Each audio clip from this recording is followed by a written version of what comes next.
Good morning students. Last period में हमने discuss किया था exact differential equation of first order and first degree कि एक फर्स्ट ऑर्डर फर्स्ट डिग्री की डिफरेंशियल इक्वेशन जो एग्जैक्ट है उसे हम किस तरह से सॉल्व करते हैं, ये हम प्रीवियस क्लास में डिस्कस कर चुके हैं।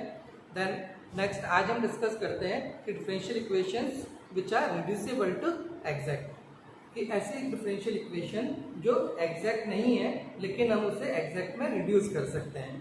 तो एग्जैक्ट में एक डिफरेंशियल इक्वेशन को रिड्यूस करने के लिए हम उस इक्वेशन को किसी एक एक्स और वाई के किसी एक फंक्शन से मल्टीप्लाई करते हैं, तो जिससे मल्टीप्लाई करने के बाद में वो इक्वेशन हमारी एग्जैक्ट बन जाए या इंटीग्रेबल हो जाए। तो वो जिस फैक्टर से हम इसे मल्टीप्लाई कर रहे हैं उस फैक्टर को हम कहेंगे इंटीग्रेटिंग फैक्टर, समाकलन गुणांक। अब हमें ये देखना है कि समाकलन गुणांक क्या होगा, इसे हम कैसे निकालें। तो इसके कुछ मेथड्स हैं। सबसे पहले आज हम जो डिस्कस कर रहे हैं मेथड, वो मेथड होगा, फर्स्ट हम सबसे पहले बात करेंगे मेथड ऑफ इंस्पेक्शन, कि find the integrating factor by inspection. निरीक्षण विधि से हमें इंटीग्रेटिंग फैक्टर फाइंड आउट करना होगा।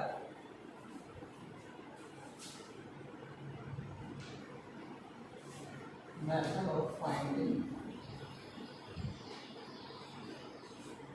Integrating factor. फर्स्ट जो मेथड आज हम डिस्कस कर रहे हैं वो है बाय इंस्पेक्शन। निरीक्षण विधि से हमें इंटीग्रेटिंग फैक्टर निकालना है। कि डिफरेंशियल इक्वेशन दे रखी है, हमने देखा डिफरेंशियल इक्वेशन हमारी एग्जैक्ट नहीं है, तो अगर वो एग्जैक्ट नहीं है तो हम उसे एग्जैक्ट बना सकते हैं किसी एक टर्म से मल्टीप्लाई करके। वो टर्म हमारी कहलाती है इंटीग्रेटिंग फैक्टर। हम शॉर्ट में इसको IF लिखते हैं, पहले भी हम बात कर चुके हैं। ये इंटीग्रेटिंग फैक्टर निकालने के कई सारे मेथड्स हैं। सबसे पहले हम मेथड डिस्कस कर रहे हैं जिसमें हम इंटीग्रेटिंग फैक्टर निकालेंगे इंस्पेक्शन मेथड से। निरीक्षण करके हमें इक्वेशन देख के डिसाइड करना है कि इसका इंटीग्रेटिंग फैक्टर क्या होगा। वो किस तरह से देखते हैं, मैं कुछ चीजें पहले डिस्कस कर रहा हूँ। मान लीजिए कि हमारी इक्वेशन में एक टर्म कुछ इस तरह की है, x d y minus y d x type की कोई टर्म अगर हमारे पास डिफरेंशियल इक्वेशन में आ रही है, तो देखिए इसका इंटीग्रेटिंग फैक्टर 1/x² हो सकता है, क्योंकि अगर मैं इस इक्वेशन में इस टर्म को 1/x² से मल्टीप्लाई करता हूँ तो मेरे पास जो टर्म बनती है वो ये है x d y minus y d x upon x²।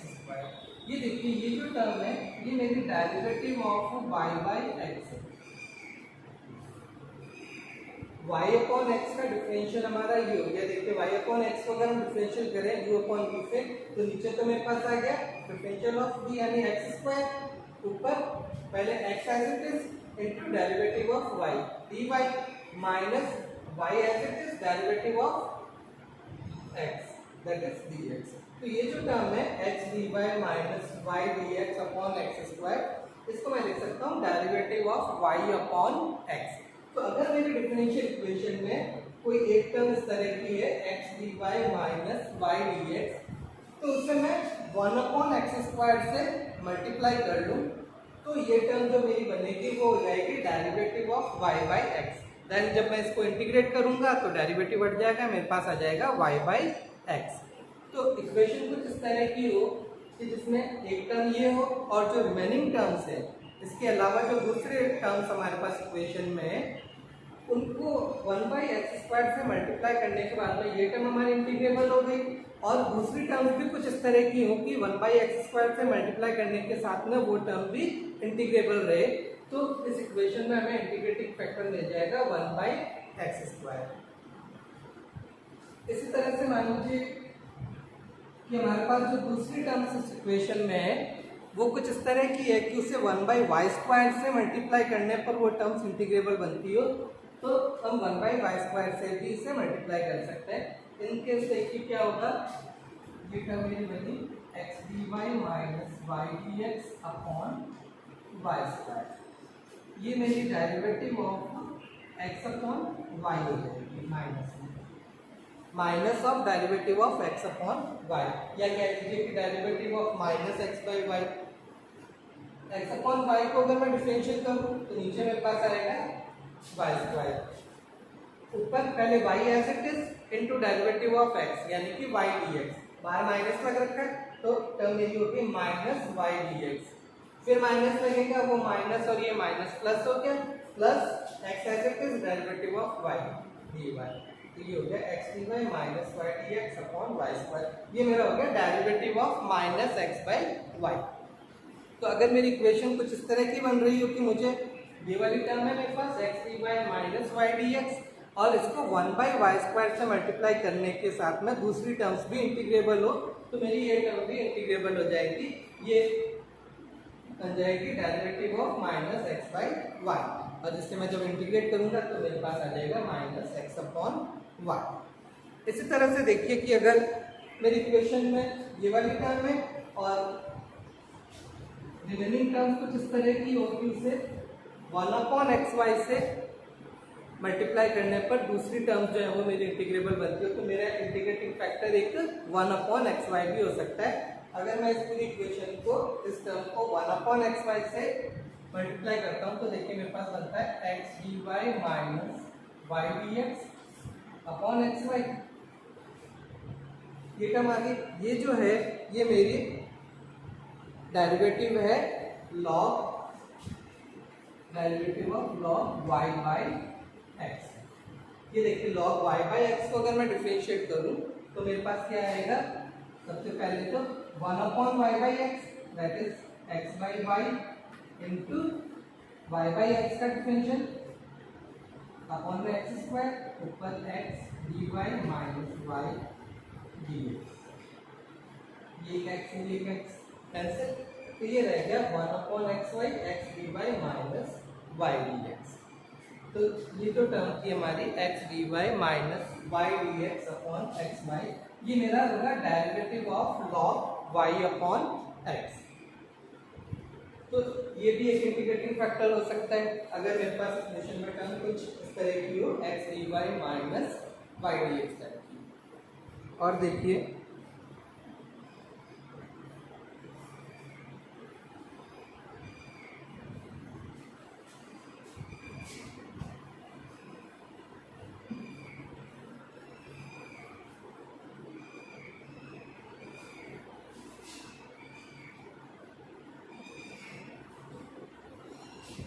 मैं इसको 1 upon x square plus y square से भी मल्टीप्लाई कर सकता हूँ।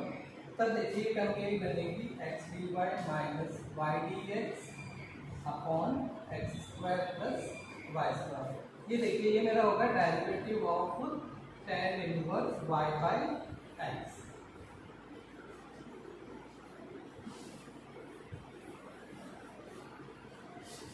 ये देखिए अगर अपन tan inverse y by x को डिफरेंशिएट करें तो tan इनवर्स x का डेरिवेटिव हमें पता है 1 अपॉन 1 प्लस ये हो गया 1 upon 1 plus y square by x square into y by x का डिफरेंशियल, वाई बाई एक्स का डिफरेंशियल करेंगे तो अपॉन में एक्स स्क्वायर ऊपर x d y minus y d x.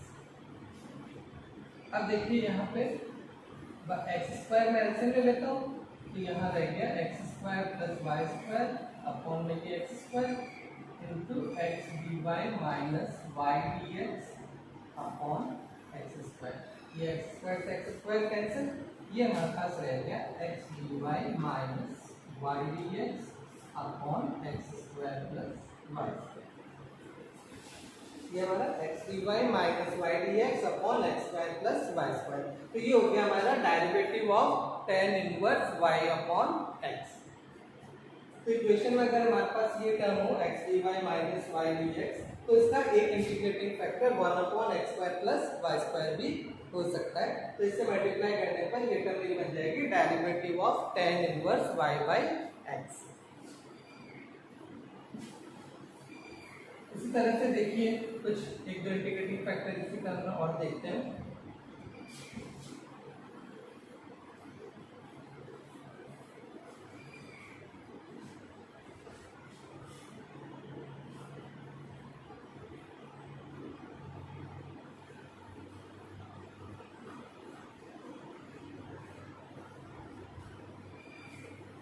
One upon x into root x square minus y square. ये देखिए अब मैं कह रहा हूँ इंटीग्रेटिंग फैक्टर इसका है 1/x into root x square minus y square. देखिए टर्म मेरी बन जाएगी x d y minus y d x upon x into root x square minus y square. ये टर्म अपनी देखिए ये डेरिवेटिव होगी हमारी sine inverse y upon x की। It is derivative of sine inverse y by x. ये देखिए अगर मैं sine inverse y upon x का डिफरेंशियल लिखता हूँ, अगर derivative of sine inverse y by x अगर हम चेक करें तो ये हमारा होगा 1 अपॉन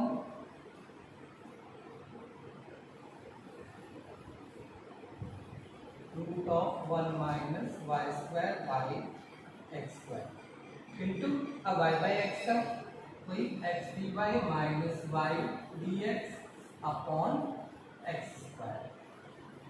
अब एलसीएम ले, तो एलसीएम में ये हमारे पास यहाँ नीचे आ गया एक्स स्क्वायर एलसीएम आएगा, ये x square minus y square upon x square, root में एक्स स्क्वायर है तो वो यहाँ ऊपर आके एक्स रह गया हमारे पास, और यहाँ है x d y minus y d x upon x square.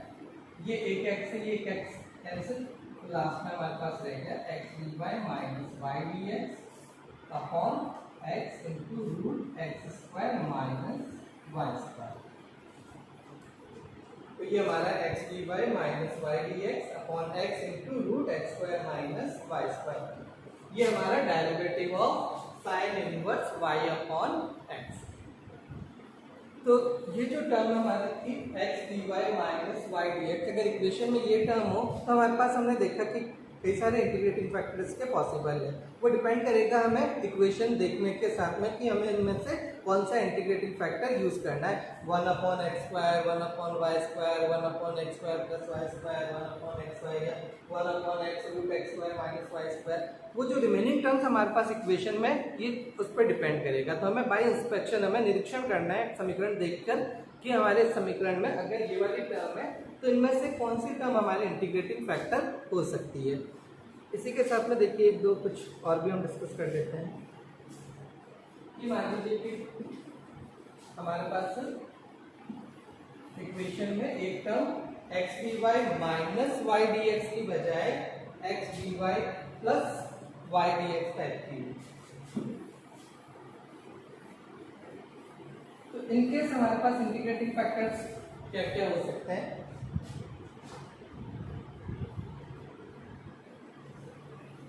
देखिए सबसे पहला तो इंटीग्रेटिंग फैक्टर हमारे लिए 1 ही है। ये इक्वेशन जो है, ये जो टर्म है, ये term itself derivative of x into y, इसका एक इंटीग्रेटिंग फैक्टर तो 1 हो गया। ये term directly derivative of x into y है।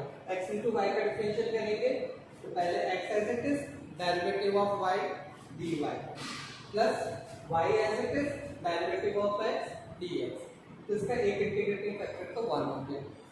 ये टर्म कुछ अगर इस तरह की टर्म है तो हम डायरेक्टली इसको डेरिवेटिव ऑफ एक्स वाई लिख सकते हैं। अब इसके अलावा जो रिमेनिंग टर्म्स हैं सारी चीज़ें उस पर डिपेंड करेगी, और देखते हैं इसके अलावा और क्या क्या पॉसिबल इंटीग्रेटिंग फैक्टर्स हो सकते हैं इसके। और देखिए एक अगर मैं ये टर्म देता हूँ 1 upon x square y square, फिर इस टर्म को अगर मैं 1 upon x square y square से मल्टीप्लाई करता हूँ तो देखिए मेरे पास टर्म जो बन रही है वो बन रही है x d y plus y d x upon x square y square. ये हमारी है derivative of -1 by x y. देखिए अगर मैं इसको डिफरेंशिएट करता हूँ -1 बाई एक्स वाई को, तो 1 अपॉन एक्स वाई का डिफरेंशियल -1 अपॉन एक्स वाई का होल स्क्वायर, तो माइनस माइनस प्लस हो गया, ये रह गया 1 अपॉन एक्स वाई का whole square into x into y का differential x d y plus y d x. ये हमारे पास आ गया x d y plus y d x upon x square y square. तो इसको हम लिख सकते हैं derivative of -1 upon x Y. तो इस तरह से हमें इक्वेशन में टर्म्स देखनी है हमारे पास किस तरह की है, उसे किस टर्म से मल्टीप्लाई करें कि ये सारी टर्म्स जो है वो हमारी इंटीग्रेबल बन जाए। तो ये हमें निरीक्षण करके बाय इंस्पेक्शन हमें खुद को डिसाइड करना है कि इसमें इंटीग्रेटिंग फैक्टर क्या हो सकता है। ये कुछ एग्जांपल्स मैंने आपको बताया कि इस तरह की टर्म्स हो सकती है।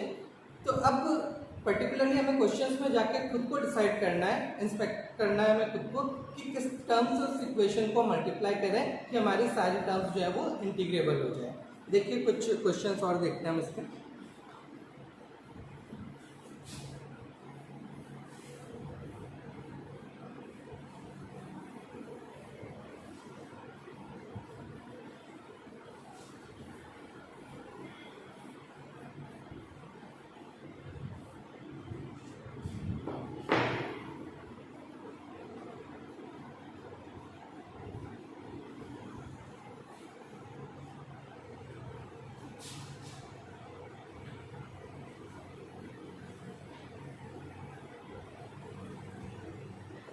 ये देखिए ये प्रॉब्लम दे रखी है हमको 1 plus x y into x d y plus 1 minus x y into y d x equal to 0।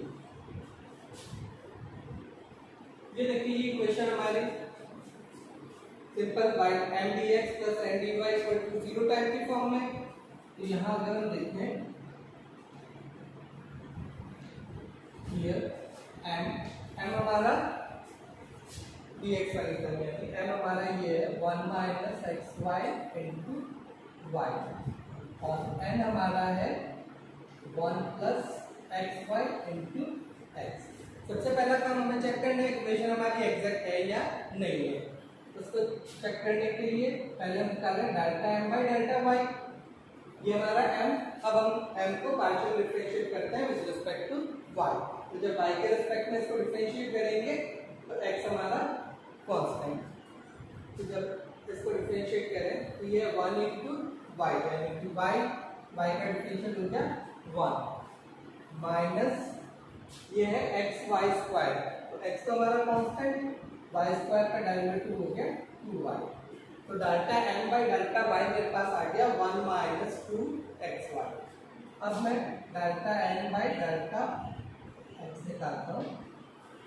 तो delta n by delta x से निकालेंगे तो ये है n हमारा है 1 plus x y into x, या कह लें कि x plus x square y. तो पहले x का derivative 1 plus x square y का derivative with respect to x लेंगे तो y का आपका कांस्टेंट और x स्क्वायर का डेरिवेटिव हो गया 2x।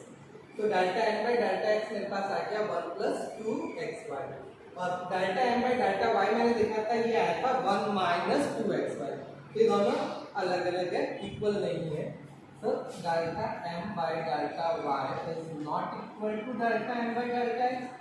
So given equation is not an exact differential equation.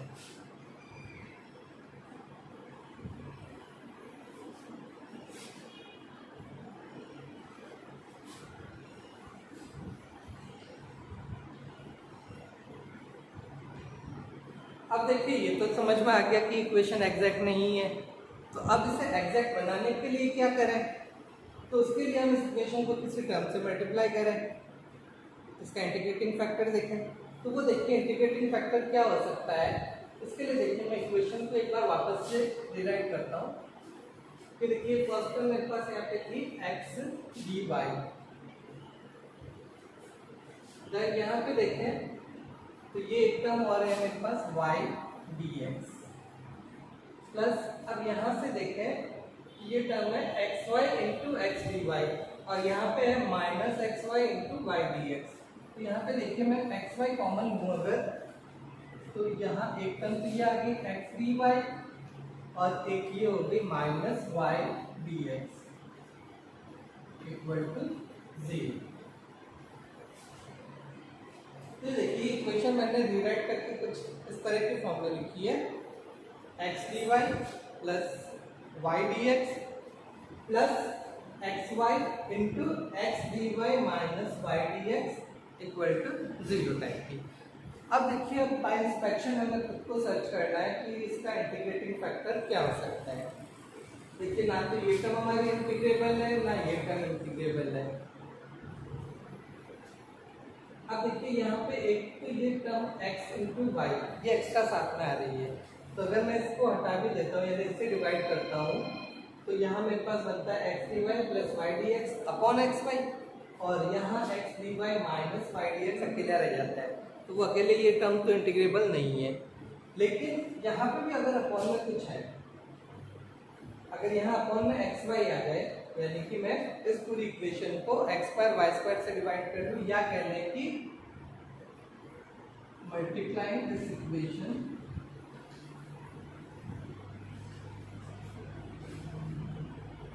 Bye 1 upon x square y square.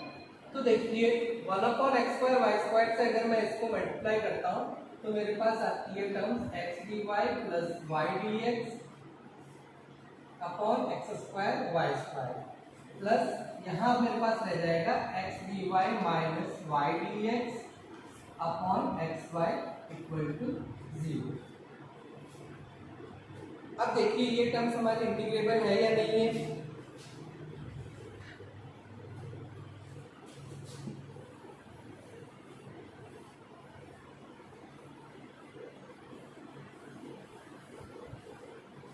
देखिए अगर ये टर्म इंटीग्रेबल है तो ये टर्म्स किसी का डेरिवेटिव को रिप्रेजेंट कर रही है, किस टर्म के डेरिवेटिव को रिप्रेजेंट कर रही है ये देखिए। तो ये देखिए ये जो फर्स्ट टर्म है हमारी ये derivative of minus 1 by x into y अभी हमने डिस्कस किया था, प्लस ये जो हमारी अगली टर्म है ये हमारी derivative of log y upon x.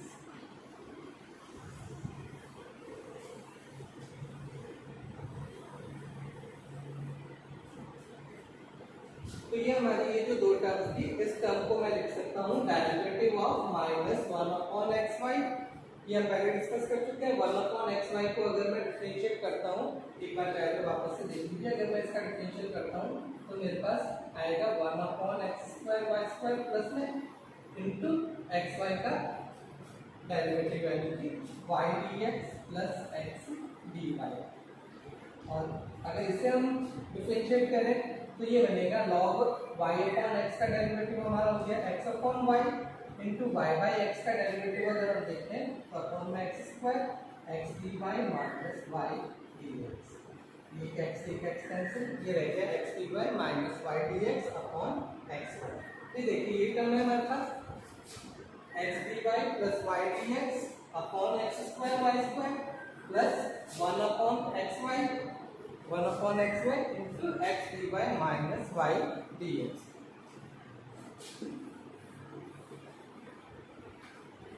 तो ये हमने बाय इंस्पेक्शन ये फाइंड आउट किया था कि इस टर्म का इस इक्वेशन का इंटीग्रेटिंग फैक्टर जो है वो है 1 upon x square y square. तो हमने इस पूरी इक्वेशन को 1 upon x square y square से मल्टीप्लाई कर दिया। मल्टीप्लाई करने के बाद में ये जो फर्स्ट टर्म है हमारी ये हमारी बन गई derivative of minus 1 upon x y, plus ये जो सेकंड टर्म है हमारी ये हमारी बन गई derivative of log y upon x. Now अब इसे इंटीग्रेट कर लेते हैं। Now integrating both sides,